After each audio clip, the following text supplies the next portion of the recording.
December 1944, Western Front just before dawn.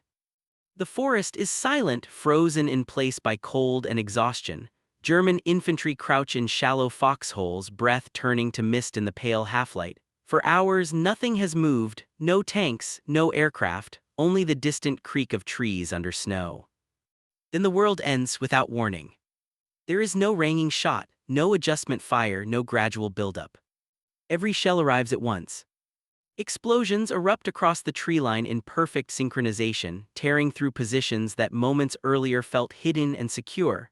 Foxholes collapse, communication lines vanish, men dive for cover that no longer exists. The ground itself seems to lift and fall in a single, violent motion. German soldiers, trained to expect artillery as a slow, methodical threat, are stunned by the speed. There is no time to react, no time to move, the fire has already found them. As the barrage lifts as suddenly as it began, survivors struggle to understand what happened. This was not chance, and it was not overwhelming numbers alone. Somehow, American guns, miles away and unseen, had spoken with one voice with impossible precision. In that frozen forest, German soldiers confronted a realization that would repeat itself across the Western Front. American artillery did not fight the way they expected. And once it began, it did not give them time to learn.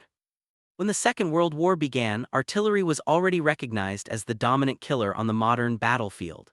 In the First World War, it had inflicted the majority of casualties, reshaped landscapes, and dictated the pace of operations.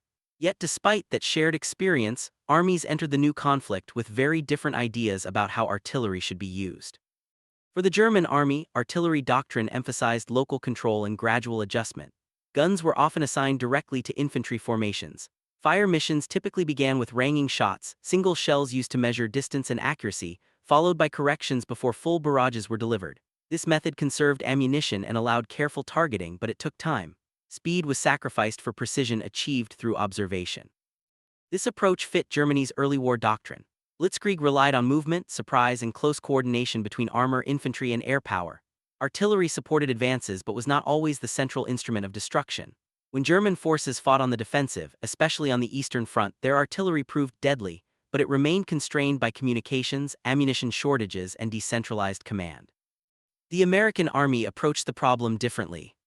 Even before entering the war, U.S. planners studied the failures and lessons of 1914-1918 with unusual seriousness. American officers concluded that artillery's true power did not lie in individual guns or sheer volume of fire, but in coordination and speed. The goal was not simply to fire accurately, but to fire faster than the enemy could react. This thinking shaped American training long before U.S. troops arrived in Europe. Artillery officers were trained as specialists, not attachments. Units practiced rapid-fire missions repeatedly, learning to deliver shells precisely without visible adjustment. Maps were standardized. Coordinates were drilled relentlessly. Crews memorized procedures until they became instinctive. Most importantly, the U.S. Army invested heavily in communications.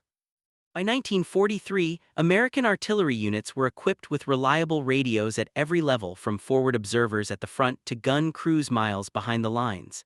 These radios allowed observers to call for fire instantly, without runners or visual signals. Requests were transmitted, processed, and executed in minutes, sometimes seconds. German units, by contrast, often relied on field telephones and wired communication, which were vulnerable to artillery fire and movement. When lines were cut, coordination slowed or collapsed entirely. As American forces landed in North Africa and later in Italy, these differences began to show. U.S. artillery responded rapidly to infantry calls. Guns shifted targets quickly. Fire missions overlapped. What initially appeared chaotic to German observers was, in fact, controlled aggression. Yet in those early campaigns, the full impact of the American system was not yet visible. Terrain limited observation. Engagements were smaller. German forces still retained mobility. Artillery exchanges, though intense, remained within familiar patterns. It would take the conditions of the Western Front in 1944, dense troop concentrations, prepared defensive lines, and prolonged engagements, for the American artillery system to reveal its true character. By the time U.S. forces moved inland from the Normandy beaches, German soldiers would encounter something they had not faced before: artillery that did not announce itself, did not adjust slowly, and did not allow escape. What German commanders initially dismissed as coincidence would soon repeat with unsettling consistency. And as the war shifted from movement to attrition, the contrast between doctrines would become impossible to ignore. The stage was set for a confrontation not between guns, but between systems. By the time American forces crossed into France in the summer of 1944, their artillery arm had matured into a system unlike any other in Europe. It was not defined by larger guns or heavier shells alone. It was defined by organization. At the center of this system stood the Fire Direction Center, or FDC. Unlike German practice, where individual batteries often controlled their own fire, American artillery centralized decision-making. Forward observers did not speak directly to gun crews. They transmitted target information to the FDC, where trained officers and technicians calculated firing data for every gun involved. Elevation, deflection, fuse settings, and timing were computed rapidly and distributed simultaneously. This structure made speed possible. A single observer, often an infantry officer under fire, could request support and trigger a response from dozens of guns spread across miles of terrain. Batteries that had never trained together could fire as one.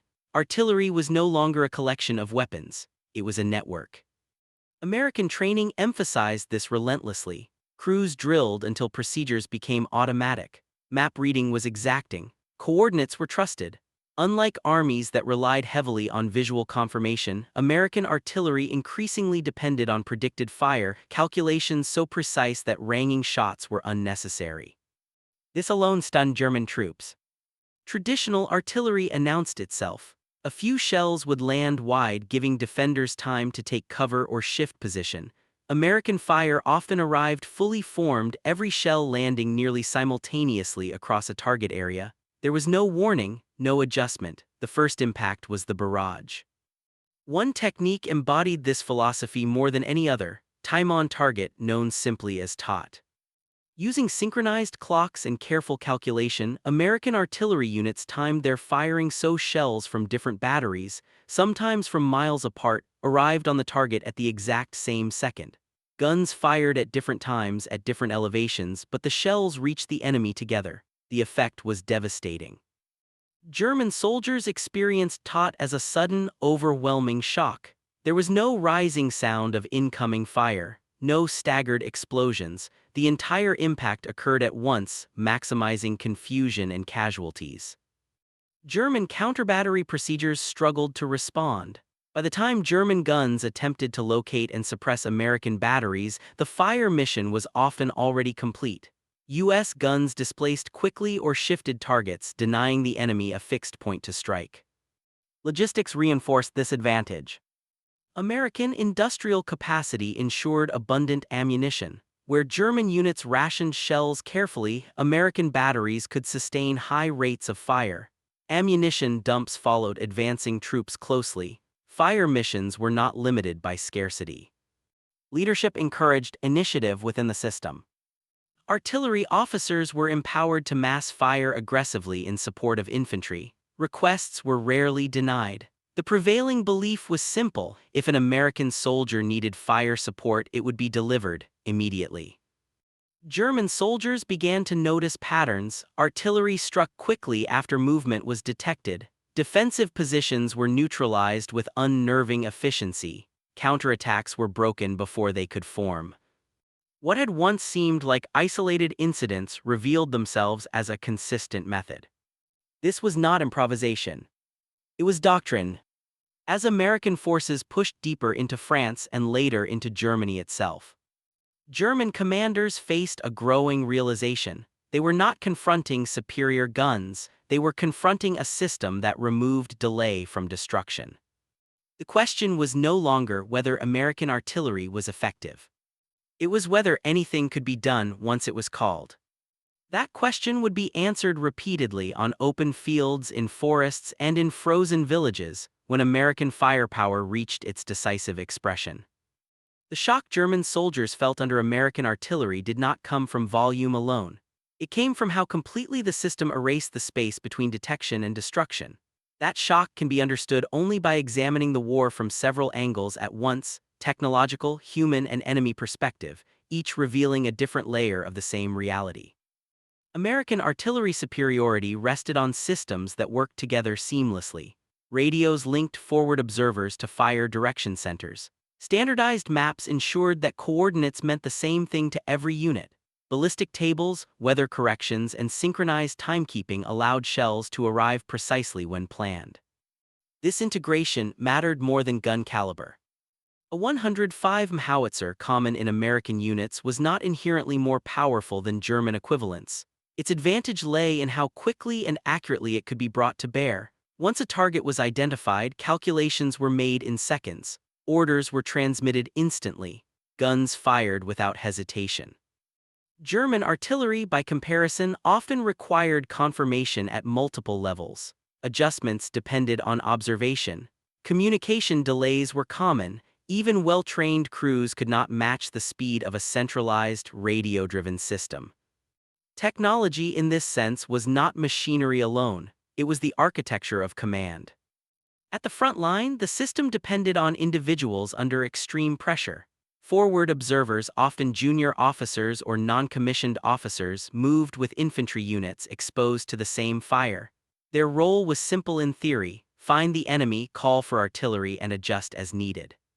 In practice, it required composure under chaos. Observers learned to identify terrain features, estimate distances, and transmit precise coordinates while under threat. They trusted that once they made the call, the system would respond, and it did. This trust changed behavior. Infantry units advanced knowing support was seconds away. Defensive positions were held longer because help could be summoned instantly. Confidence grew not from bravado but from reliability. German soldiers noticed this difference quickly. American infantry seemed less hesitant to move, more willing to expose themselves briefly because artillery responded so rapidly. What appeared reckless was actually calculated. For German troops on the receiving end, the experience was disorienting. Artillery had always been a threat, but it was usually predictable. One could hear ringing shots. There was time to dive deeper into cover. There was a rhythm. American fire broke that rhythm. German after-action reports repeatedly noted the suddenness of U.S. barrages. Positions were hit before men realized they had been spotted. Countermeasures failed because there was no window to react. This unpredictability bred fear. Soldiers could not rely on experience to judge when they were safe. Even brief exposure risked immediate annihilation. The battlefield felt compressed. Danger was everywhere and nowhere at once. The psychological effect compounded the physical damage. As these experiences accumulated, German units began to change behavior. Movement slowed. Initiative declined. Troops dug deeper, but even depth offered limited protection against accurately plotted fire. What they faced was not simply effective artillery. It was a system that denied adaptation. And as these angles converged, technology enabling speed, humans trusting the system, and the enemy losing the ability to respond, the true nature of American artillery dominance became clear.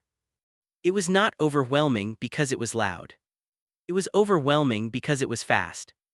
As the war progressed, the impact of American artillery spread beyond immediate battlefield effects.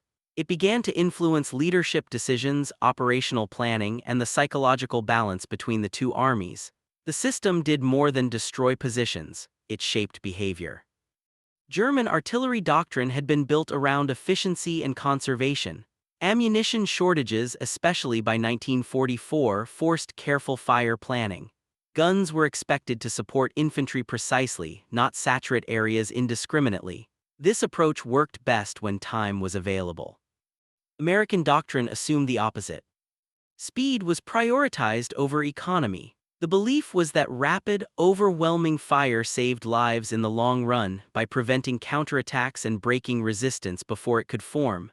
Ammunition expenditure was not restrained by scarcity. Industrial capacity supported doctrine. This divergence proved decisive. German units often hesitated to request artillery support unless absolutely necessary. American units called for fire early and often. The battlefield tempo shifted accordingly. Senior American commanders understood the value of this system intuitively. Generals like Omar Bradley emphasized artillery as the backbone of offensive and defensive operations. Requests for fire support were streamlined. Authority was delegated downward, empowering forward observers to act quickly.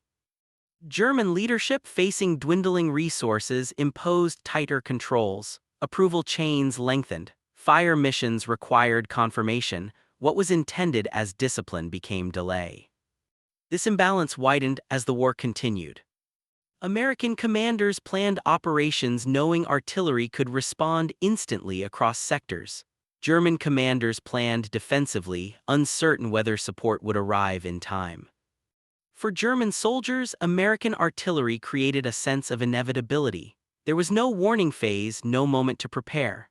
Fire arrived suddenly and ended just as abruptly, leaving survivors disoriented and exposed. This unpredictability was corrosive. It eroded confidence and initiative. Soldiers learned that concealment offered little protection. Even well-prepared positions could be neutralized in seconds. American troops experienced the inverse effect. Confidence in artillery support allowed movement under fire. Units advanced knowing that resistance could be crushed quickly. Morale rose not from superiority in numbers but from certainty in response. The battlefield became asymmetrical in spirit as well as firepower. As these angles converged, doctrine, leadership, and psychology, the full significance of American artillery dominance emerged. It was not a single weapon or technique, but a comprehensive approach to warfare that rewarded speed, coordination, and trust. This convergence would reach its most dramatic expression when American artillery was called upon under the most desperate conditions of the war, when speed and accuracy were not advantages but necessities. That moment would come in the depths of winter, when the German army made its final gamble in the West. December 1944, the Ardennes. Winter tightens its grip on the forested hills of eastern Belgium and Luxembourg. Snow muffles sound, roads disappear beneath ice. Visibility shrinks to a few hundred meters. It is in these conditions that the German army launches its final major offensive in the West. For German planners, the weather is an ally. Low clouds ground Allied aircraft. Darkness comes early. Surprise seems possible again. But one American capability does not depend on clear skies. As German units push forward through the Ardennes, American infantry formations fall back under pressure. Roads clog, communications strain. In many sectors, U.S. units are thinly spread and partially surrounded. Under normal circumstances, this would be the moment when artillery falters, when confusion slows response. Instead, it is the moment American artillery proves decisive. Forward observers remain with frontline units as positions shift. Radios crackle continuously, relaying coordinates through the storm. Fire direction centers operate around the clock, plotting targets based on fragmentary reports and rapidly changing maps. When German units assemble to attack, the response is immediate. Artillery strikes fall with uncanny precision, even in snow and fog. Barrages arrive without adjustment fire, saturating assembly areas and approach routes. German troops, expecting confusion, encounter destruction instead. At Bastogne, the effect becomes unmistakable. Surrounded, American units rely almost entirely on artillery to hold their perimeter. Despite limited visibility and disrupted supply lines, guns continue firing accurately. Time-on-target missions shatter German assaults before they fully develop. Attacks that might have succeeded through weight of numbers are broken by speed. German soldiers advancing through forest and open ground are struck simultaneously by shells arriving from multiple directions. There is no gradual warning. One moment the terrain is silent, the next, it is unrecognizable. German after-action reports describe American artillery fire as sudden and overwhelming, noting the impossibility of dispersal once fire begins. Counterbattery attempts struggle to locate American guns before they shift targets or reposition. This pattern repeats across the front. Whenever German momentum builds, American artillery intervenes, roads are cratered, formations are disrupted, attacks lose cohesion, speed once Germany's advantage is turned against it. The Ardennes offensive reveals a truth that cannot be ignored: American artillery is not simply supporting the fight, it is controlling it. The shock felt by German soldiers in earlier encounters becomes certainty. The Americans can respond instantly, accurately, and in mass, regardless of weather or visibility. This realization marks the turning point. The German offensive slows not because it lacks courage or intent, but because every attempt to concentrate force is met with immediate destruction. The system denies the enemy the time required to succeed. And as winter drags on, German commanders are forced to confront a grim reality. They are no longer fighting an opponent who reacts. They are fighting one who anticipates. The final confirmation of this shift would come not during the German advance, but during the American counterstroke, when artillery speed and coordination would transform shock into collapse. As the German advance in the Ardennes lost momentum, the balance of initiative began to shift decisively. What had started as a bold gamble became a grinding struggle against an enemy whose responses were faster than plans could be revised. By late December 1944, American commanders regained operational control. Weather conditions improved slightly, supply lines stabilized. Most importantly, artillery coordination intensified. What had been defensive fire now became preparatory and deliberate. When American forces counterattacked, artillery did not wait for contact.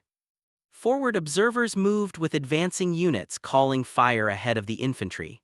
Assembly areas were struck before German units could organize. Road junctions were hit repeatedly, disrupting movement and retreat. Fire missions overlapped, denying the enemy any pause. Time-on-target barrages became routine. German soldiers experienced these attacks as sudden collapses of the environment itself. Entire areas were saturated at once. Foxholes provided little protection. Attempts to withdraw often drew immediate fire, calculated and precise. German counterbattery efforts failed repeatedly. American guns fired, shifted, and fired again before locations could be confirmed. Radios ensured constant coordination. The system absorbed losses and continued functioning. By early January 1945, the offensive had failed. German units, battered by artillery and deprived of maneuver space, fell back in disarray. Equipment was abandoned. Cohesion dissolved. The psychological weight of constant, unavoidable fire proved as damaging as physical losses. Reports from German formations increasingly emphasized American artillery as the dominant threat. Tanks and infantry were dangerous but predictable. Artillery was neither. It arrived without warning, struck decisively, and vanished. For German soldiers, the lesson was unmistakable. Speed and accuracy had turned American guns into instruments of inevitability. The Ardennes campaign confirmed what earlier encounters had suggested. American artillery dominance was not situational, it was systemic. It functioned under pressure, in adverse conditions, and at scale. Once this dominance was established, the outcome of the campaign and the war in the West was no longer in doubt. From that moment forward, German resistance became a matter of delay rather than reversal. Every attempt to regroup was exposed to rapid fire. Every defensive line faced the same threat. The realization spread through the ranks with grim clarity. When American artillery opened fire, survival depended not on skill or courage but on luck. And luck increasingly was in short supply. As German forces retreated toward the Rhine, the consequences of this imbalance would continue to unfold, reshaping not just the battlefield but the very nature of modern ground warfare. As German forces withdrew from the Ardennes and attempted to stabilize their lines along the western approaches to the Rhine, the effects of American artillery dominance became impossible to separate from the broader collapse unfolding around them. What had been revealed under crisis conditions now defined everyday reality on the battlefield. The most immediate consequence was accelerated attrition. German units found it increasingly difficult to hold ground for any length of time. Defensive positions, trenches, foxholes, forest strongpoints were identified and neutralized with speed that denied adaptation. Even when positions were well prepared, they were rarely occupied long enough to matter. Artillery arrived before resistance could consolidate. Casualty patterns reflected this shift. Post-war analyses and wartime German reports consistently noted that artillery, not tanks or small arms, accounted for the majority of losses inflicted by American forces in the West. The speed of American fire magnified this effect. Wounded soldiers were often caught in secondary barrages. Medical evacuation routes came under fire almost immediately after engagements began. This pressure eroded unit cohesion. German formations, already weakened by shortages of fuel, ammunition, and replacements, struggled to reorganize after contact. Officers found it difficult to assemble units without drawing artillery fire. Movement in daylight invited air attack. Movement at night no longer guaranteed safety from artillery response guided by observers and reports. The battlefield narrowed. American forces exploited this relentlessly. Artillery was used not only to destroy but to shape behavior. Roads were cratered to funnel movement. Likely assembly areas were preemptively targeted. Withdrawal routes were saturated during retreats, transforming orderly disengagement into chaos. This was not indiscriminate destruction, it was controlled pressure. German countermeasures proved ineffective. Attempts to disperse forces reduced combat power. Concealment delayed detection but did not prevent it. Counter-battery fire, hampered by communication delays and ammunition scarcity, rarely silenced American guns for long. The psychological effect deepened. German soldiers came to expect artillery as the opening act of any encounter. Silence was no longer reassuring, it was ominous. The absence of fire suggested that it had not yet been called, not that it would not arrive. American infantry moved with growing confidence. Artillery was not a last resort, it was a first response. Requests for fire became routine, integrated into movement rather than reaction. This confidence accelerated advances. As American units pushed eastward in early 1945, German resistance became increasingly fragmented. Strongpoints were isolated and reduced systematically. Attempts to delay or counterattack were smothered before gaining momentum. What had begun as shock evolved into resignation. German officers no longer questioned how American artillery worked, they questioned how long their units could endure it. This realization marked the transition from contested fighting to inevitable defeat. The system that stunned German soldiers in Normandy and the Ardennes now accompanied every engagement, every withdrawal, every attempt to regroup. And as the front moved closer to Germany's borders, the consequences of that dominance would be felt not just tactically but strategically, reshaping the final phase of the war in Europe. By the spring of 1945, the cumulative effect of American artillery dominance had reshaped the Western Front beyond recognition. German resistance no longer hinged on holding ground or regaining initiative. It centered on delay, slowing the inevitable advance long enough to buy time that no longer existed. As Allied forces crossed the Rhine and pushed deeper into Germany, the artillery system that had stunned German soldiers earlier in the war became an omnipresent force. Fire plans were prepared in advance of movement. Likely defensive positions were struck before occupation. Urban strongpoints were isolated through rapid, concentrated barrages that denied reinforcement or withdrawal. German commanders faced an unsolvable dilemma. Massing troops invited immediate destruction, dispersing them diluted combat effectiveness. Communication delays meant that by the time artillery support was requested, the situation had already changed, often catastrophically. The tempo of American operations outpaced German decision-making at every level. German after-action reports increasingly described American artillery as instantaneous and inescapable. These were not rhetorical flourishes. They reflected a battlefield reality where the interval between exposure and impact had been compressed almost to zero. Soldiers could do everything correctly and still be overwhelmed. This erosion extended to morale.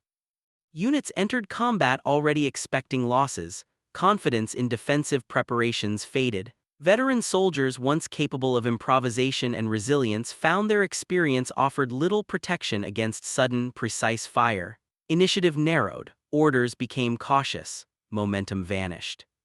American leadership recognized this shift and exploited it methodically. Artillery was used to enforce movement, dictate timing, and control space. Advances were preceded by carefully coordinated fire. Resistance was addressed not through costly frontal assaults but through saturation and isolation. The battlefield became increasingly one-sided, not because German soldiers lacked determination but because they lacked time. By April 1945, the pattern was complete. German forces withdrew, surrendered, or disintegrated under pressure they could not counter. American artillery did not win the war alone, but it ensured that once contact was made, outcomes were rarely in doubt. Post-war German officers would later reflect on this imbalance candidly. Many identified American artillery as the most decisive and demoralizing element of Allied ground combat in the West. Its speed denied learning, its accuracy denied escape, its coordination denied resistance. The war in Europe ended not with a single decisive blow, but with a sustained, systemic application of power that removed alternatives one by one. And at the heart of that system stood artillery not as brute force, but as precision delivered without delay. As the guns finally fell silent, the lessons they left behind extended far beyond the ruins of Germany. They pointed toward a new understanding of warfare itself, one in which speed, coordination, and systems mattered more than any individual weapon. In the end, the shock German soldiers felt under American artillery was not rooted in fear of explosions alone. It was rooted in the realization that the battlefield itself had changed in ways they could not influence. For generations, artillery had followed a familiar logic. Fire announced itself, men reacted. Survival depended on experience, instinct, and timing. In the forests of France, the fields of Belgium, and the villages of Western Germany, that logic quietly disappeared. American artillery removed the pause. Speed replaced warning, coordination replaced improvisation, systems replaced individual brilliance. When fire came, it arrived fully formed, accurate, immediate, and decisive. There was no moment to adapt, no lesson to absorb for the next engagement.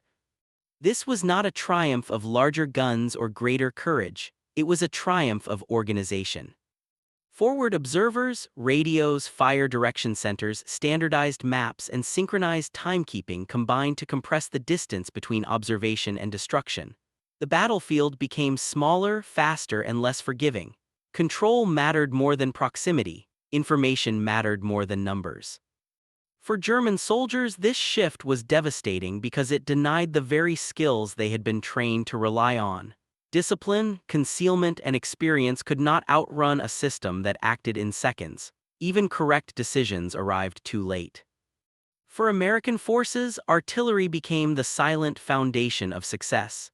It shaped movement, broke resistance, and protected infantry without demanding spectacle. Its power lay not in drama but in certainty. World War II is often remembered through tanks, aircraft, and decisive moments of visible destruction. Yet on the Western Front, the war was increasingly decided by something less visible: the ability to respond faster than the enemy could think. When German soldiers spoke of American artillery with disbelief, they were not merely acknowledging firepower. They were recognizing the arrival of a new kind of warfare, one where systems, not individuals, determined outcomes. That lesson would echo long after the guns fell silent. Modern armies would carry it forward, refining the same principles with new technologies. Speed, integration, precision, the names would change but the logic would remain. On the frozen ground where shells once fell without warning, the battlefield taught its final truth. In modern war, survival depends not on enduring the first blow, but on preventing the second from ever being possible.